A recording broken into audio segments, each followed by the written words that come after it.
that causes respiratory diseases, causes cancer, causes cardiac diseases, and so on. So it contributes to people dying. The estimated cost just of ammonia is 40 billion euros per year. In fact, if you add up these estimated costs here, they actually exceed what the benefits of using nitrogen in agriculture is. So we need to do something about the pollution. We also need to do something about our pollution of the climate system. Again, this is an area where agriculture also contributes. If we take the direct agricultural emissions of methane and nitrous oxide, it's about 10%, 10 to 14% of global emissions.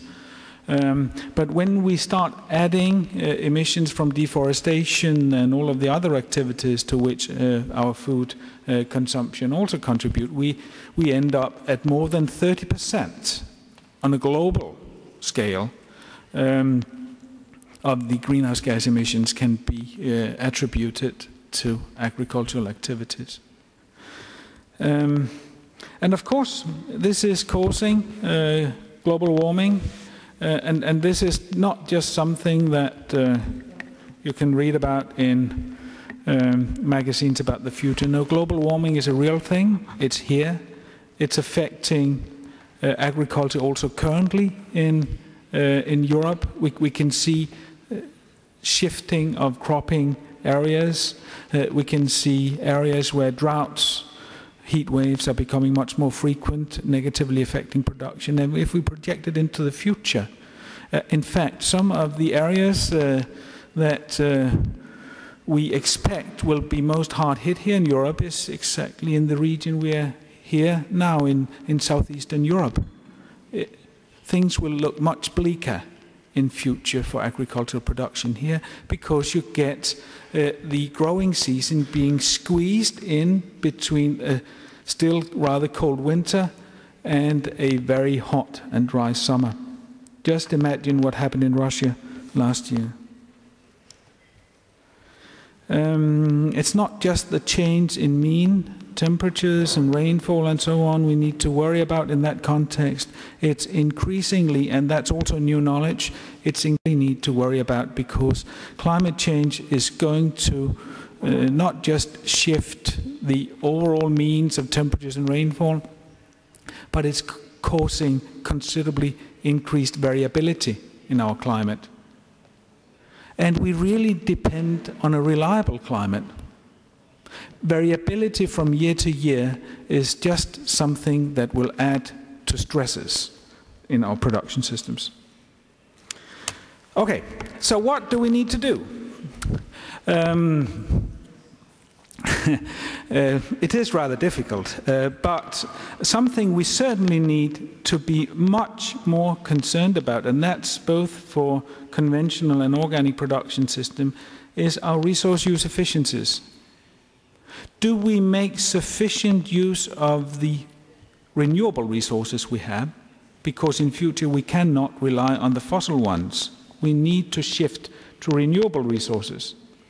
One renewable resource we have abundantly is the sun. And we need to use that wisely.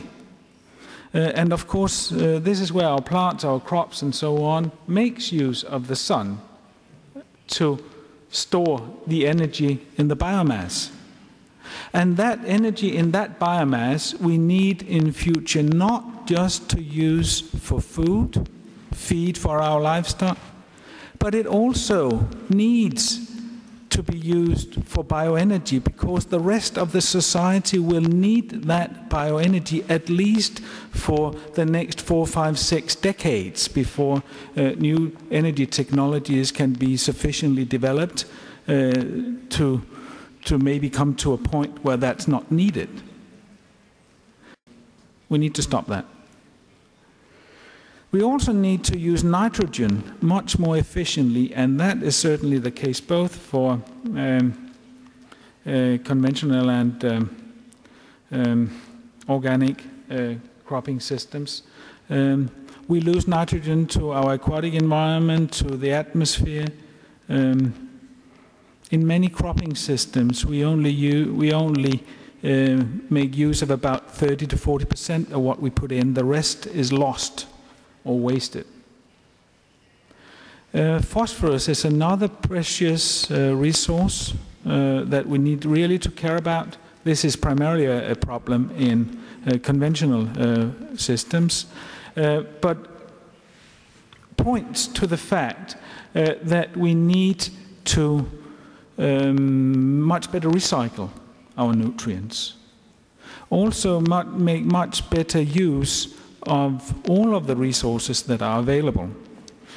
If we look at the current thinking of food systems, it's more like these linear food chains, where we have our soils. They're used to grow the crops. We might add some fertilizer, pesticide, whatever, to sustain that crop. Some of it's fed to livestock, some taken directly to some sort of processing that's then taken to the consumer. Along all of that way, we have some production of what we call waste. Now, why do we call that waste? Well, waste is because we as humans do not think we can make use of it. So we dump it somewhere. But in fact, from an ecosystem point of view, waste does not exist. All of these waste materials we have here is a source of life for somebody else. Microorganisms, insects, whatever. As humans, we just consider them waste. So this linear thinking in terms of food change is part of the problem. We need the circular thinking. We need to consider that there is no such thing as waste. There is only another type of resource that we can make use of in various ways. Now, this one looks much more complicated. It's really not. It's just trying to show that we need to reduce all of the waste in our system, because that waste can be used either for feed for livestock, or it can go to some sort of processing plant like a biogas reactor that can then produce biogas for energy. At the same time, it's an option to recycle, of course. Now, why I'm saying this, and some of this, of course, already done in organic farming, but maybe not to the extent that it should, and it's certainly often not done in conventional ones. But this is where we need to go to solve some of the issues, and we need to do all of this very efficiently. We need to use the latest technologies, the latest knowledge on this. So we shouldn't be scared, in my opinion, about biotechnology, but we should apply it wisely. On the top is shown what's called a biorefinery. Now, a biorefinery is a different way, really, of making use of production systems. Because another problem we have with current systems is that we are mostly basing our agricultural production on annual crops. Now, any annual crops where you need to plow and till and whatever, you also have a part of the season where you've got more or less bare soils. This is part of the problem for causing emissions, both of nitrogen species to the atmosphere, of leaching of nutrients, of soil degradation, and so on. If we are to solve that, we need to have a larger part of our agricultural production system into perennial crops. This could be grasslands, it could be willow, it could be anything that you do not plow up every year. The problem, of course, is that it's very difficult to eat willow. But we can take that into a biorefinery. A biorefinery is a big tank or a series of tanks where you put into that material with a bit of water, and then you add some enzymes or whatever Some of that, they are mostly done with GMOs actually, but what comes out of that is some of these bioenergies, biofuels, but what also comes out of it is feed for some of our livestock. What also comes out of it is different types of biomaterial. The advantage is it's much less polluting, you have higher productivities and so on, which actually, in my opinion, will save us some of the land that we need for the food production.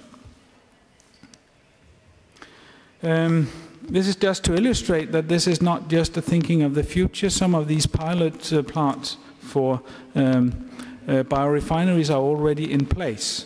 They are not yet commercially viable, but I do think that in future we will see more of this, and certainly we need to apply, in my opinion, much more of this in order to reach sustainable production systems. Okay, so coming towards the end of what I at least see as a conclusion, the current food systems we have are not sustainable. We need to radically rethink them. And we need to consider that we do not need just to produce food. We need to produce many of the other renewable resources that the society needs, and we need to do it on our land, because we should not go into to what we have left of natural ecosystems and just cut them down to expand our agricultural area. Climate change puts additional stresses on this.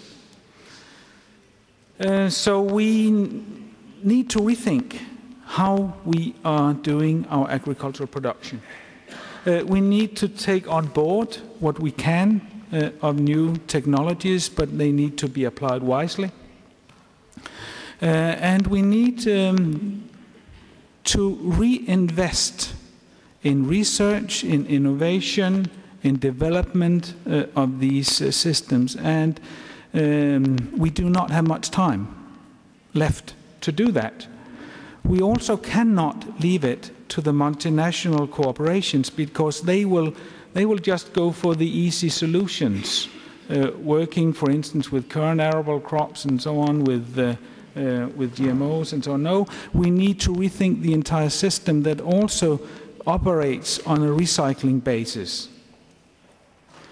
Finally, we need to get this into practice. That requires education, advice, demonstration on a lot of different scales to get this operating. Thank you for your attention.